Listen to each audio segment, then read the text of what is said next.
Hola, buenos días, buenas tardes a todos. Yo soy la doctora Andrada Itatí. Vamos a dar inicio a las clases del módulo correspondiente a procuración de órganos y tejidos. En esta primera clase vamos a hablar de lo que es la certificación de muerte bajo criterios neurológicos.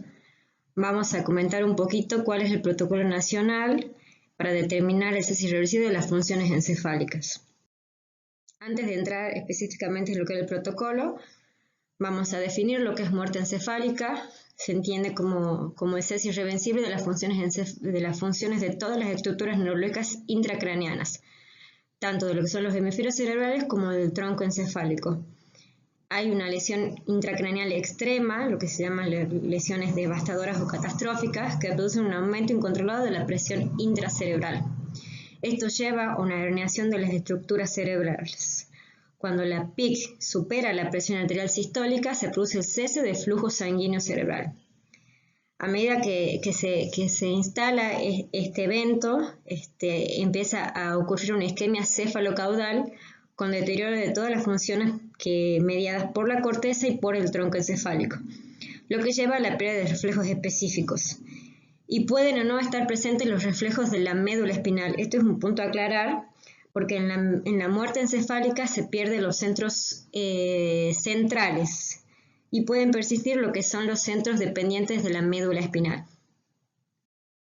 Con respecto a la fisiopatogenia, a medida que aumenta la PIC, se produce un aumento compensatorio de la presión arterial media, que tiene como objetivo tratar de mantener la presión de perfusión cerebral.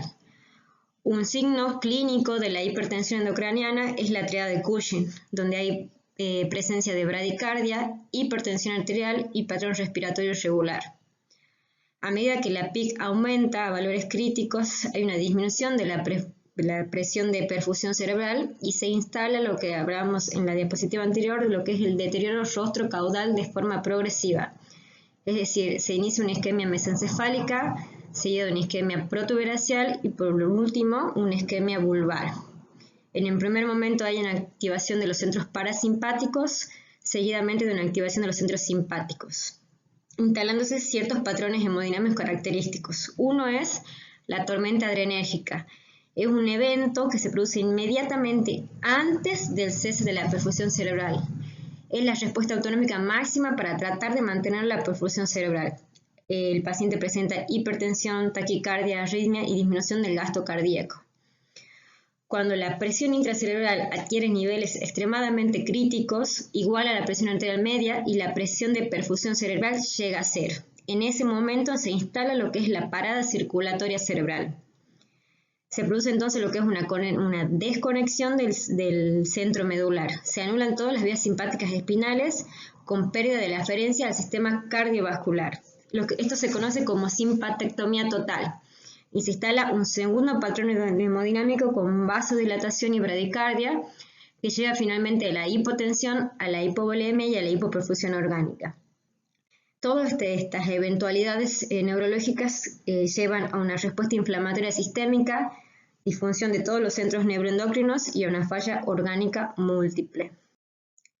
Entrando a hablar específicamente del Protocolo Nacional de Cese Irreversible de las Funciones Encefálicas, este protocolo de actuación está establecido por el Ministerio de Salud de la Nación, asesorado por el INCUCAI, dentro de lo que es la Ley 27447, que es la Ley de Trasplante de Órganos, Tejidos y Células. La última actualización de este protocolo fue en mayo del 2019. Este protocolo tiene una serie de pasos preestablecidos para tratar de realizar un diagnóstico de muerte en forma certera. Primero empezamos con lo que son los requisitos de inclusión para iniciar la evaluación del paciente. Primero tenemos que tener en cuenta que tiene que haber una lesión causante que debe ser conocida y documentada, ya sea en historia clínica o por imágenes, con una magnitud suficiente para que pueda ocasionar lo que se llama un daño neurológico total e irreversible. El tiempo de evolución tiene que ser el adecuado desde que se inicia el coma apneico para iniciar el procedimiento diagnóstico de forma tal que nos aseguremos que los signos evaluados no son a causas reversibles. Este tiempo depende si la lesión es primaria o si la lesión es secundaria.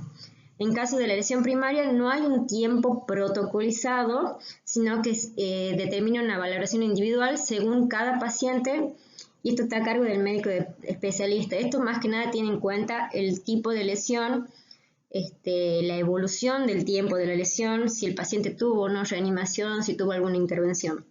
En este caso, la lesión primaria, como dijimos, el tiempo lo determina el médico que lo evalúa. Y en el caso de lesiones secundarias, en pacientes mayores de 2 años, tienen que tener un mínimo de 12 horas de evolución. Tiene que haber una ausencia completa de drogas bloqueantes neuromusculares o depresores del sistema nervioso central a niveles tóxicos. Esto se debe a que estas drogas pueden disminuir la respuesta neurológica y simular cuadros de muerte encefálica o entorpecer la evaluación diagnóstica. Si el paciente tiene drogas circulantes, se espera un tiempo equivalente a 4 vidas medias para iniciar el protocolo. Con respecto a la temperatura corporal, una de las alteraciones es el daño a nivel del hipotálamo anterior, entonces el paciente tiende a la hipotermia. Para poder hacer el diagnóstico necesitamos una temperatura mayor de 32 grados centígrados. Recordemos, cuando el paciente tiene una temperatura de menor a 28 grados ya empieza a perder funciones del tronco encefálico. Si bien el protocolo aclara una temperatura mayor de 32, el objetivo siempre ideal de trabajo en evaluación es mayor de 35, porque menor de 35 ya pueden aparecer manifestaciones propias de la hipotermia, como las alteraciones cardíacas, las coagulopatías, la insuficiencia cardíaca, que pueden también alterar el examen neurológico.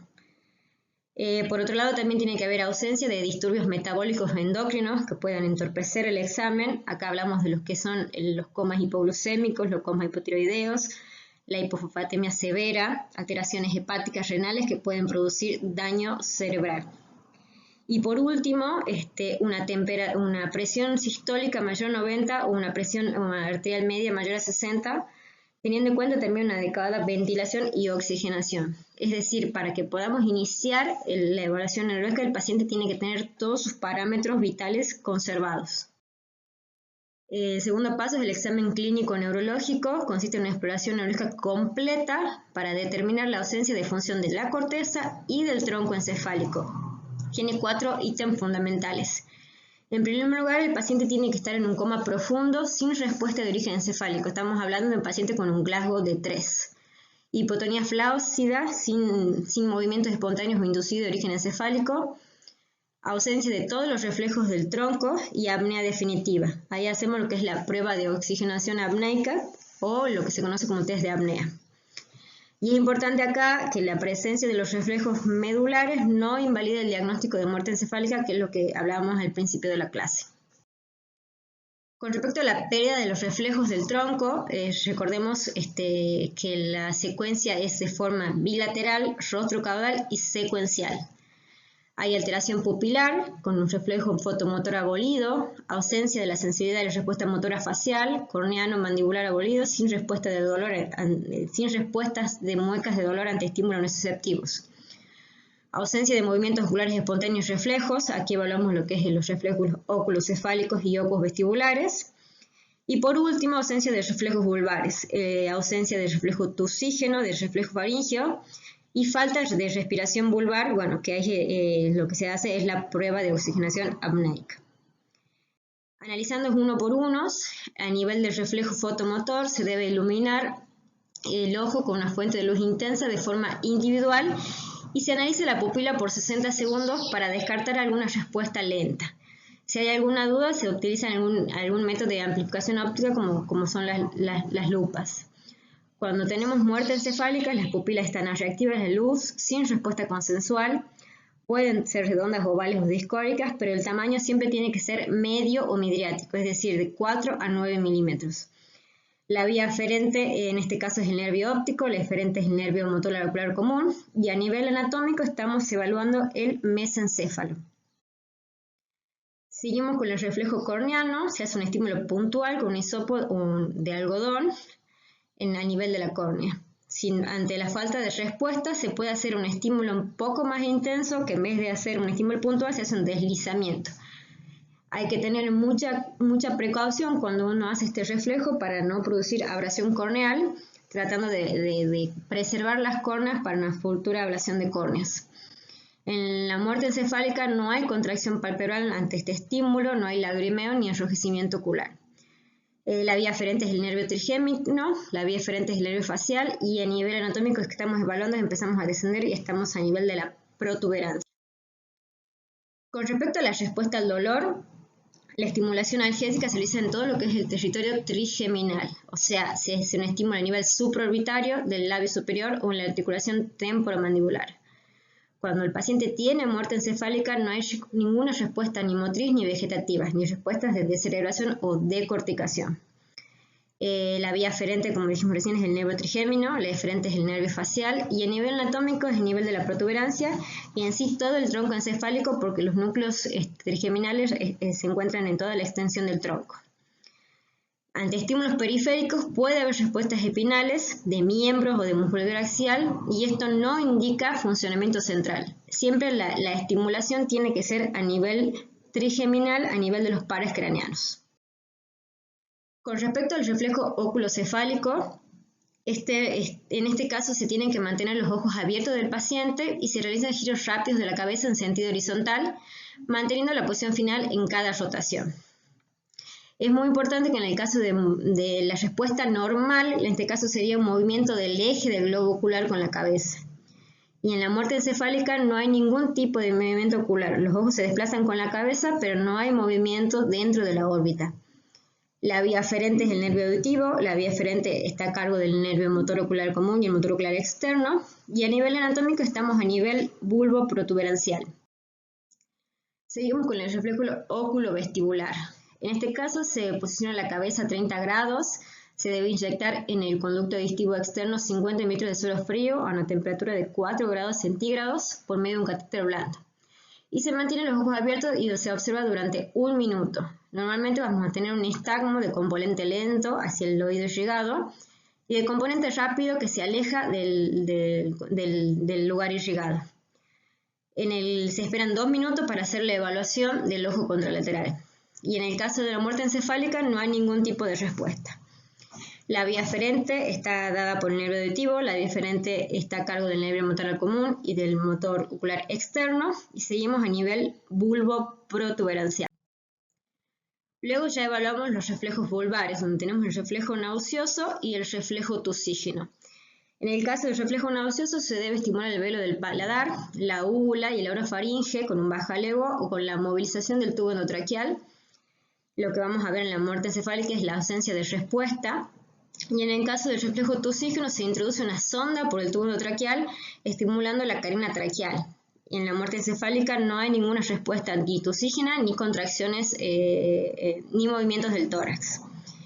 Estos reflejos tienen como vía aferente el nervio glosofaringeo y el vago y la vía eferente el nervio vago. Y a nivel anatómico, como escribí recién, estamos evaluando el bulbo raquídeo. Luego continuamos con lo que es la prueba de oxigenación apneica, lo que se conoce comúnmente como el test de apnea. Solamente un pequeño recuerdo anatómico. El centro respiratorio tiene 2 núcleos a nivel de la protuberancia y 2 núcleos a nivel del bulbo, que son el centro respiratorio dorsal y ventral. Nosotros tenemos que saber que hay una regulación química en el organismo ante modificaciones de lo que es la presión de oxígeno, de dióxido y el pH. Y el dióxido de carbono es un gas extremadamente difusible. Nosotros tenemos quimiorreceptores periféricos y centrales, que son los que nombrábamos recién, que son muy sensibles al cambio de la presión de dióxido de carbono.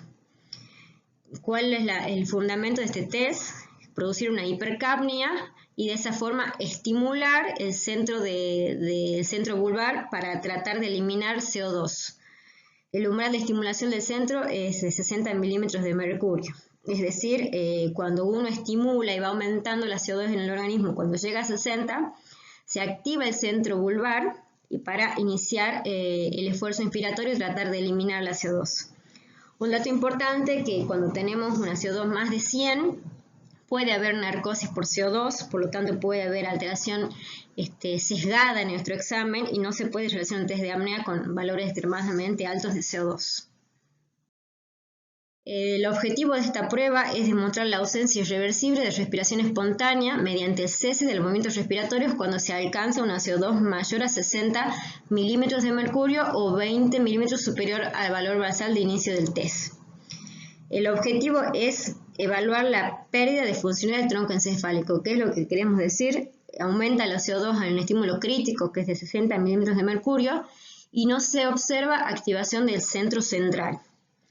Es importante que para realizar el test haya estabilidad hemodinámica y estabilidad ventilatoria. Es un método riesgoso en el sentido de que el paciente puede presentar hipotensión, hipoxias o arritmias. Y un dato importante es que, bueno, como todos sabemos, el aumento de CO2 produce vasodilatación y puede aumentar el riesgo de hipertensión endocraniana. Por lo tanto, para poder realizar este test, debemos estar completamente seguros de que el paciente ha completado la clínica de muerte encefálica para no producir más daños del que ya se ocasionó previamente con la lesión. La prueba de oxigenación tiene dos etapas. En la primera etapa se hace una hiperoxigenación, se aumenta la FiO2 al 100% y se programa el respirador con una FiO al 100 y una PIP mínimo de 5 para tener una normoventilación con una PAFI mayor a 200. Es importante el valor de la PAFI porque una PAFI menor a 200 ya también tenemos riesgos de arritmias. Esta programación del respirador se mantiene durante 30 minutos y se toma una primera gasometría arterial para ver nuestro valor inicial de CO2. En la segunda etapa se hace con el uso de un catéter endotraqueal, se desconecta del ventilador y se coloca en un catéter endotraqueal administrando oxígeno puro, un flujo de 6 litros por minuto que tiene como objetivo evitar la hipoxia. Lo que tenemos que hacer en un primer momento es la observación del tórax y el abdomen para ver la ausencia de esfuerzo inspiratorio.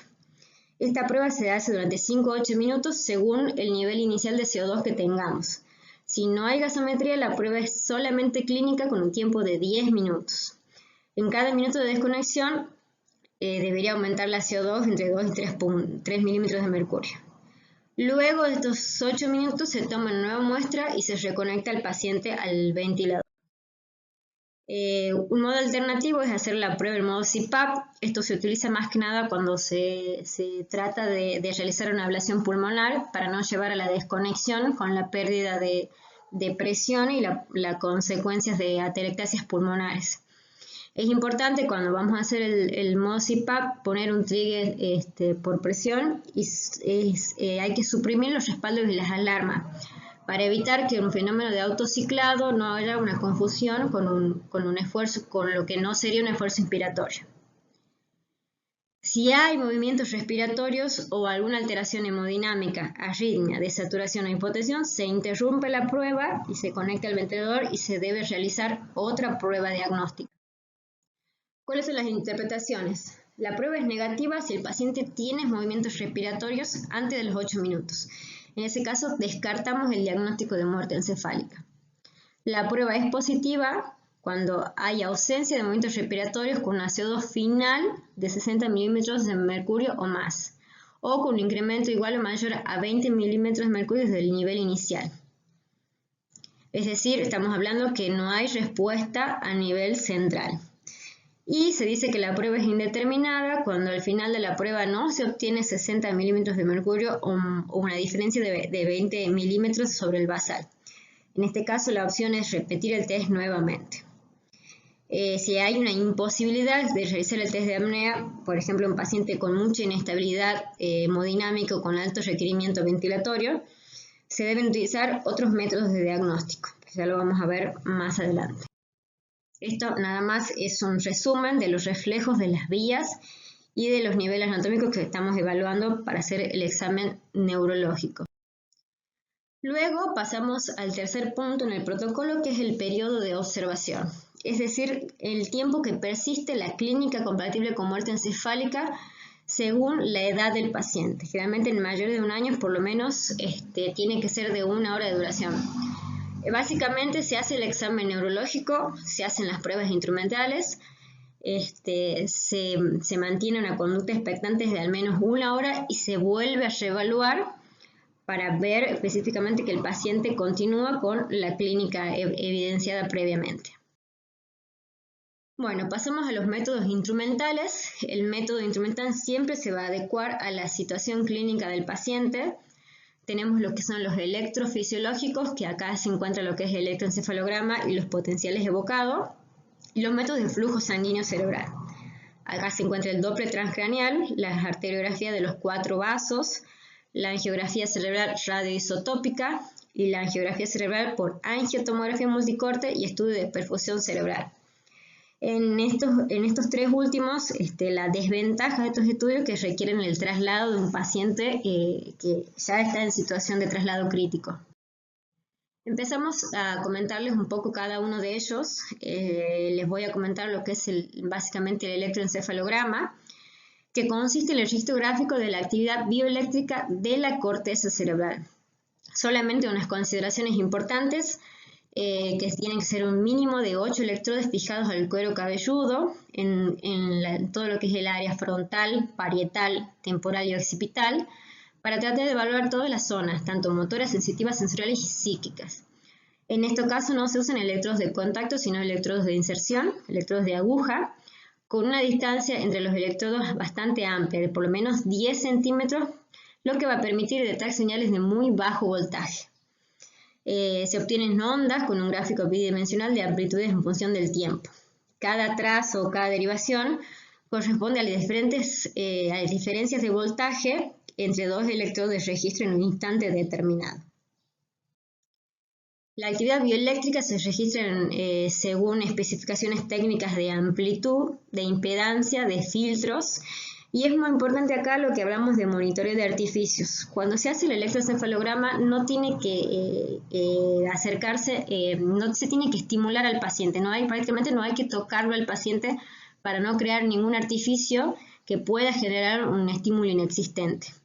Se hace lo que es un test de integridad del sistema, básicamente consiste en el estímulo manual de los electrodos y producir una onda. Esto lo que hace es demostrar que el sistema registra y está funcionante. Los factores de confusión es una adecuada colocación de los electrodos, la presencia de hipotermia y drogas depresoras del sistema nervioso central. Los tiempos de duración del estudio van a depender según la edad, pero en mayores de 6 años, por lo menos se hace un estudio de 20 minutos.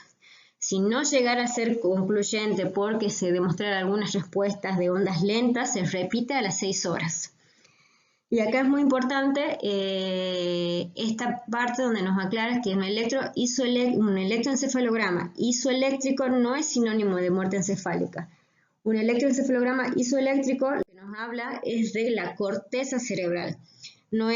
Si bien evalúa todas las funciones de la corteza cerebral, no evalúa la profundidad de los hemisferios ni el tronco encefálico. Por eso se hacen varias pruebas diagnósticas. En el caso del electroencefalograma, evaluamos solamente corteza cerebral. Para hacer un diagnóstico de muerte, se debe determinar la ausencia de actividad electroencefalográfica mayor a 2 mV de amplitud en 2 pares de electrodos en el cuero cabelludo, como explicamos recién, a una distancia de 10 centímetros o más, con una impedancia adecuada. Este patrón en la gráfica vemos lo que es un patrón normal y lo que es un patrón en muerte encefálica con una inactividad bioeléctrica cerebral, o lo que se conoce como silencio bioeléctrico. Seguimos con los potenciales evocados. En los potenciales evocados, el objetivo es graficar la actividad bioeléctrica de las determinadas estructuras nerviosas frente a un estímulo en diversas vías sensitivas. Evalúan todo lo que es el trayecto sensorial, desde el nervio periférico, por distintas conformaciones nerviosas, hasta la estructura cerebral determinada. Anteriormente, en los protocolos anteriores, se utilizaban los potenciales visuales, ahora ya se han dejado de utilizar. Lo que se utiliza son los potenciales auditivos y los potenciales somatosensitivos. Estos estudios son muy importantes porque no se afectan por drogas depresoras del sistema nervioso central ni por anestésicos. Y tienen indicaciones específicas. Cuando no se puede realizar el test de apnea, se utilizan los potenciales evocados ante drogas depresoras del sistema nervioso central como un estudio previo a un estudio de flujo. Se hacen asociados los potenciales y los estudios de flujo. Y lo que hace es demostrar la pérdida de la función de los generadores de respuesta a nivel intraencefálico. Acá le muestro más o menos lo que son los potenciales auditivos. El potencial auditivo evalúa lo que es el tronco encefálico, tiene un generador de respuesta periférico y un generador central. Ahí vemos en el gráfico que se grafican 5 ondas.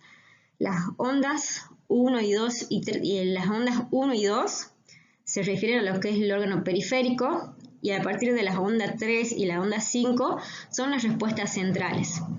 Obviamente que tenemos que tener un sistema de receptor periférico adecuado para poder evaluar recién la parte central.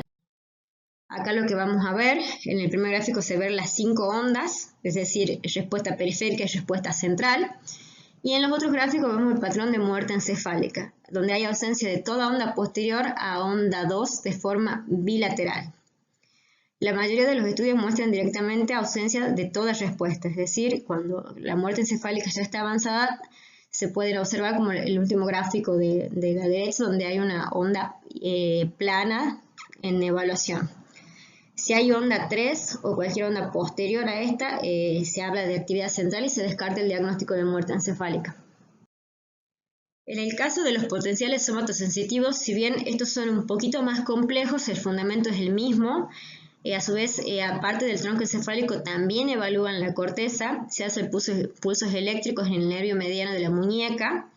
Tenemos generadores periféricos, generadores medulares y generadores centrales. Lo importante acá es una onda que se llama onda P14, que nos está hablando de a nivel del tronco encefálico.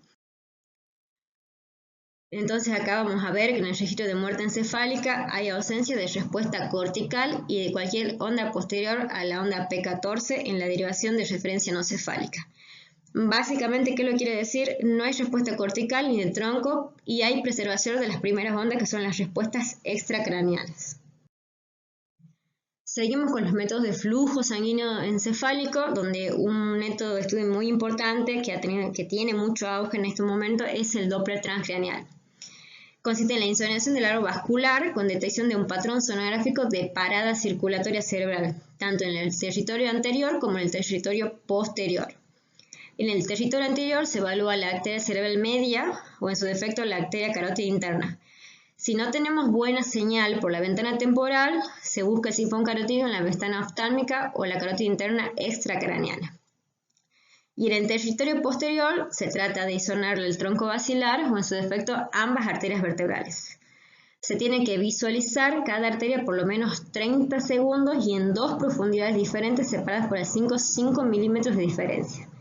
Este estudio se debe repetir a los 30 minutos para demostrar la persistencia del patrón sonográfico evaluado en el inicio. Es importante que no se hacen menores de 2 años. Y en aquellos casos donde hay ausencia de señal Doppler, que puede aparecer también incluso donde la ventana no sea una ventana favorable, solamente van a tener valor cuando hay un sonograma previo con un flujo realizado por el mismo operador. En estos casos, cuando se habla de parada circulatoria, se debe detectar los patrones en las arterias extracraneales, las carótidas internas extracraneanas y las arterias vertebrales. Bueno, acá les muestro más o menos en el gráfico de abajo, vemos que a medida que aumenta la PIC, va disminuyendo la presión de perfusión cerebral, tenemos lo que es el patrón normal y van modificándose los patrones. A medida que la PIC iguala la presión diastólica, empieza a aparecer un patrón que se llama separación sistodiastólica. Este patrón de separación sistodiastólica no es un patrón de muerte encefálica, sí es un patrón de hipertensión endocraniana severa. Una vez que la PIC supera la presión sistólica, esto hablamos de una disminución progresiva de las velocidades diastólicas, se produce lo que es un flujo diastólico invertido o lo que se conoce como flujo reverberante. Acá ya estamos hablando de parada circulatoria y un patrón compatible con muerte encefálica, que a medida que progresa desaparece el flujo diastólico y persisten lo que son las espigas sistólicas. Y ya en estadios avanzados tenemos ausencia de flujo, que lo que decíamos en la diapositiva anterior solo se toma como positiva cuando tenemos un estudio previo positivo. Como ven entonces, los patrones de muerte encefálica tenemos el flujo reverberante, las espigas sistólicas y la ausencia de flujo con estudio previo con flujo conservado. Otro método de flujo es la arteriografía de los 4 vasos, donde se hace una arterio y se ve la ausencia de circulación intraencefálica, es decir, se ve una detección de la columna de contraste a nivel de la base del cráneo. Otro estudio es la angiografía cerebral radioisotópica, se usan radioisótopos difusibles, donde se observa ausencia completa de captación del trazador a nivel de los hemisferios cerebrales y de la fosa posterior. Tiene 2 fases, la fase inicial y la fase parenquimatosa. Esto se llama fenómeno del cráneo vacío. También tenemos la que es la angiografía cerebral por angiotomografía multicorte y estudios de perfusión cerebral. Se hace una angiografía por tomografía computada con reconstrucciones tridimensionales del área vascular. Lo que vemos es la ausencia completa de circulación intracraneana. Bueno, como hablamos hace rato, la desventaja de este tipo de estudios es que requieren el traslado del paciente de la terapia intensiva y muchas veces estos pacientes tienen cierto grado de inestabilidad que no permite el traslado, entonces en ese caso se utiliza el Doppler transcraneal o el electroencefalograma y los potenciales evocados, que a su vez tienen la ventaja de que se hacen a la par de la cabecera del paciente. Una consideración especial es para comentarles nada más lo que es el test de atropina. El test de atropina se utiliza de forma asociada a los otros estudios en determinadas circunstancias en donde no se puede realizar el test de apnea. Consiste de utilizar atropina para evaluar el núcleo del nervio vago en la parte inferior del bulbo raquídeo. Recordemos que la atropina es un anticolinérgico que produce aumento de la frecuencia cardíaca. La prueba consiste en administrar 0,04 miligramos kilo de sulfato de atropina y se evalúa la frecuencia cardíaca antes y después de su administración. La respuesta normal sería un aumento de la frecuencia cardíaca.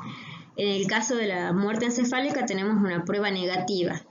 No hay elevación de la frecuencia cardíaca por encima del 10% del basal a los 6 minutos de su administración. El test de atropina se usa en determinadas circunstancias según la clínica del paciente y no está dentro de los primeros pasos en el protocolo, sino que tiene indicaciones específicas. Bueno, otra cosa que quería comentar acá, lo que es la actividad motriz espinal.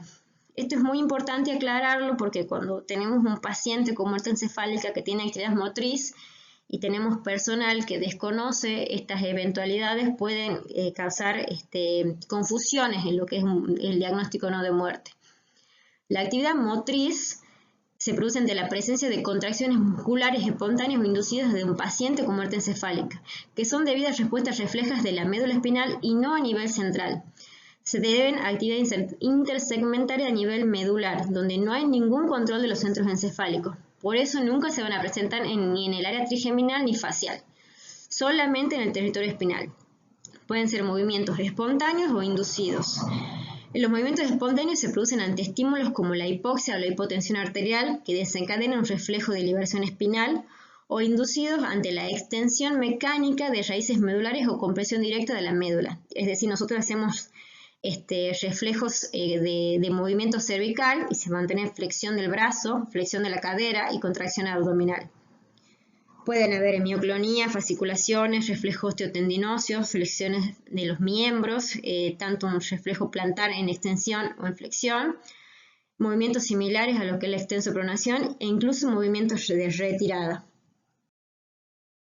Un signo más complejo de la actividad motriz es el signo de Lázaro, donde se ven movimientos secuenciales organizados que consisten en la elevación de los miembros, que en casos extremos se acompaña de flexión del tronco que simulan una sedestación. Bueno, en este caso les muestro un video. En este paciente hemos hecho un diagnóstico completo de muerte encefálica con un examen clínico, un test de apnea y un electroencefalograma. El paciente evoluciona con desaturación y ante la hipoxia empieza a presentar contracción de los músculos de los miembros superiores. Si bien no siempre se suelen ver estos reflejos espinales de forma tan intensa como es el video, de menor intensidad suele estar presente hasta en el 50% de los pacientes con muerte encefálica. Recordarles también que pueden ser inducidos o espontáneos. En este caso del video, la inducción fue secundaria a un episodio de desaturación.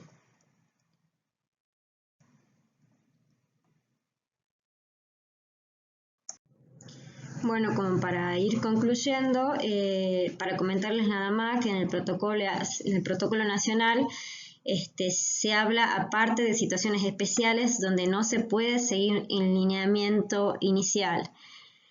Casos como imposibilidad de realizar el test de apnea, droga de espesores del sistema nervioso central, cuando hay destrucción bilateral de las estructuras oculares, en los casos de hipoxia cerebral difusa, cuando hay un coma de origen metabólico o endocrino o cuando la causa del coma no está debidamente documentada. En estas situaciones hay determinadas especificaciones a actuar donde son muy importantes los métodos instrumentales y sobre todo los métodos de flujo y con tiempos de evaluación distintos.